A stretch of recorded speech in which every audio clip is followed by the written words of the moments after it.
Hey there, you may have noticed I'm trying to do more video reviews these days, just to change things up a little bit. I've been doing print reviews for almost 25 years, and I'm finding that doing the video reviews just allows me to address things in different ways than I normally do, and maybe go a little more freeform, maybe go a little more loosey-goosey than I may have done when I'm writing something. I don't know. I just want to just change things up. I have a YouTube channel now. Hopefully, you checked it out. I have a Substack, obviously, still. This week, I have two genre films that played at festivals last year and are finally being released this weekend on Friday, March 13th. One of them is a straight up horror movie. The other one is sort of a social comedy, bit of body horror, mix of things. The first of them is Ian Toisson's Undertone, which premiered at the Fantasia International Film Festival last summer, got picked up by A24, played at Sundance earlier this year, and now it's being released in nationwide into 2,500 theaters on Friday the 13th. The other movie is Slanted, a movie from Amy Wong, which premiered at the South by Southwest Film Festival almost exactly a year ago. It's now being released by Bleecker Street in also on Friday the 13th. Both of these movies had previews on Monday, March 9th. Slanted as part of the Mystery Movie Mondays Screen Unseen thing. Undertone as part of a special all access preview. I talked about both movies in the Weekend Warrior show this week. If you watched it, you kind of know how I feel about both movies. So I don't have to say too much in this review. I'm not going to kind of talk about them in comparison or contrast to each other because they're very different movies. It's really not fair to either one. But I am putting them together into one video just because I can. I can do whatever I want. I'm a grown up. I have my own thing. So that's it. That's the way things are going right now. Anyway, let's talk about some of the plots. Like Undertone, a horror film from Ian Toisson, who I interviewed a few weeks back. You can see that on the Substack and on the YouTube channel I mentioned. It stars Nina Kiri as Evie, a podcaster who covers odd supernatural phenomenon. She records her podcast late at night with her co-host Justin, voiced by Adam DeMarco. At the same time, she's taking care of her ailing mother, played by Michelle Duquette, who is basically bedridden. She's in hospice care. She is dying. So basically, Evie and Justin are recording these podcasts late at night when her mother's sleeping. Justin has been sent 10 mysterious audio clips, and they start listening to them on the show and listening to them and just kind of evaluating them. The audios of a couple who seem to be dealing with some strange demonic possession, which gets worse and worse and more intense as they listen to each clip. At the same time, odd things start happening at Evie's house, both with her mother and with other things. It's a very, very creepy, eerie movie.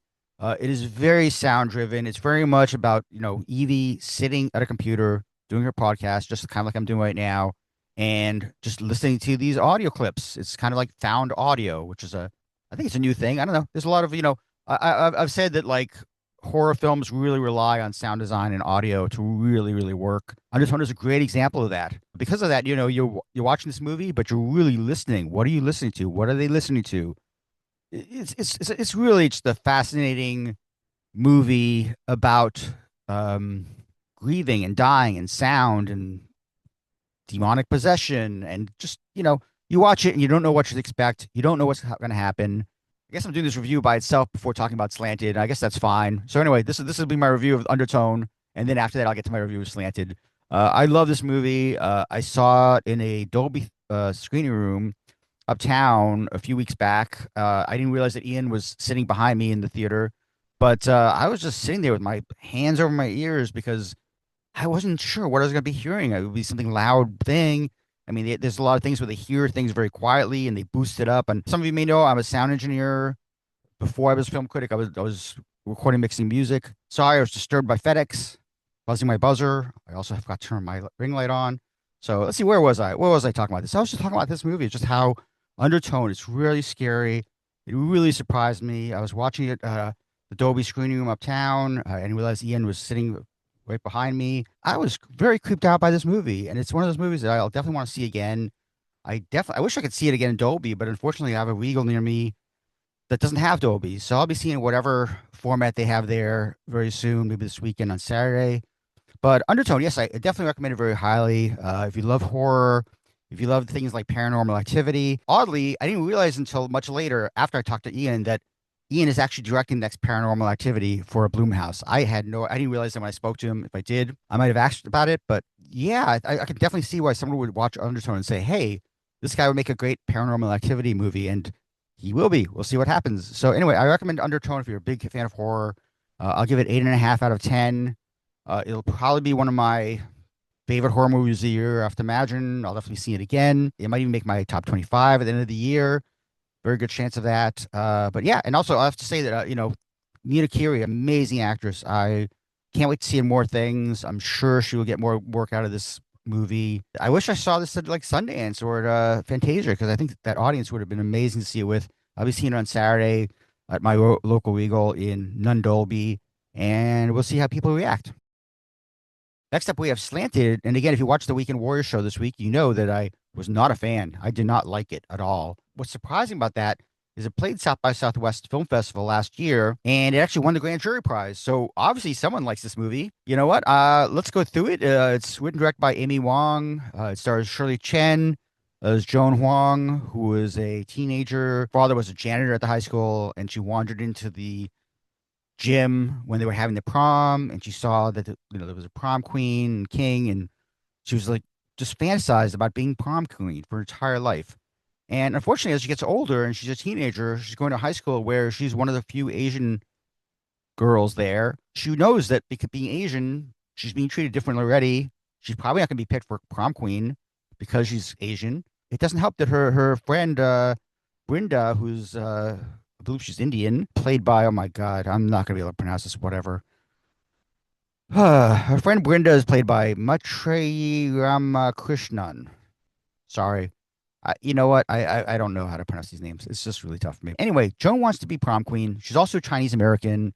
She has a friend who's Indian American who urges her to run for prom queen, helps with her campaign. Joan knows that, like, to compete with all the blonde girls, she's going to have to maybe be blonde herself, and she dyes her hair blonde. Meanwhile, the most popular girl at her school, Olivia, is played by Amelie Zilber. She's also an actress, and she's a big shot at the school. She definitely would have been prom queen automatically. She's so popular. She's doing some acting, and so she can't be there supposedly. So she's gonna try to find the next person to be prom queen. It's a very much like a Mean Girls, Clueless type situation.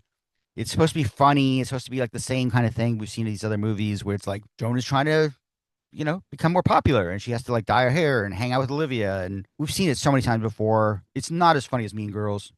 It's not as funny as Clueless. But the big twist, I guess, is that Joan discovers there's a company who basically will transform non-white people into white people, whether it's they're black or they're Asian or they're Muslim or they're Indian, whatever. Latino. They will basically make you more white using this some kind of process. Now, I have to say, I've lived in Chinatown for over 30 years. I understand that a lot of young Asian kids might go to school with like a lot of white kids and go like, "Oh, I wish I was more white. I wish I was not as Asian." I can see that. We've seen movies about this before. I get it. I think I get that that's sometimes, the headspace they're in because they're so different from everyone else around them. So along comes this company and they say, "Oh, we can transform you. We can make you more white." And she's a minor. She basically like forges her mother's signature to get this process done. And she first starts with just her hair, and she gets her hair done more blonde. And it's, oh my God, it's beautiful. Oh my God, you look more blonde. You're more like the rest of us. And Olivia's happy to have her there. But then she goes through with the process. She sees it's going so well. She goes through this whole process of becoming more white, and she turns to McKenna Grace. Yes, McKenna Grace takes over the role of Joan Huang. Now she's back at the school playing Joe Hunt. Obviously, her parents don't recognize her anymore. Her parents don't know who she is. She's like, "What's this white blonde chick doing in our house?" That's pretty much it. That's pretty much the premise. It's pretty much that's where the humor comes from. Very, very loose humor. They claim there's like a body horror. It's not. There's a few things like, there's some of the things that happen to Joan or Joe due to this process that doesn't really last. A lot of people have already compared it to Mean Girls Meets the Substance. It's not as funny as Mean Girls. It's not as scary as The Substance. It's barely a horror movie. And it's just another movie like this, another high school movie where it's like, oh, popularity, that's great, blah, blah. You know what? I've seen this movie so much. Going back to Fast Times at Ridgemont High, even. There have been so many better movies like this. We don't need another copycat of that. I hated Slanted. I'm giving Slanted a 4.5 out of 10. And when you compare it to Undertone, Undertone I gave 8.5 out of 10. So just think about it. That's how much more I recommend Undertone to Slanted because Slanted, it's very misguided. It's not funny. It's not scary. It's trying to make social commentary, but does in such a poor way. And it does it by like completely overusing McKenna Grace, who's already in so many other movies. We don't need to see McKenna Grace in another movie. I would not be the kind of person to normally say that, but I am saying that now. I love McKenna Grace in Gifted. I do not need to see her in another movie. I feel like she's not doing great work, and she's in everything now. She's getting cast in everything because she's a beautiful blonde 20-something year old now, and she can play a teenager still. And there's not a lot of good things I could say about Slanted. I mean, the writing, okay.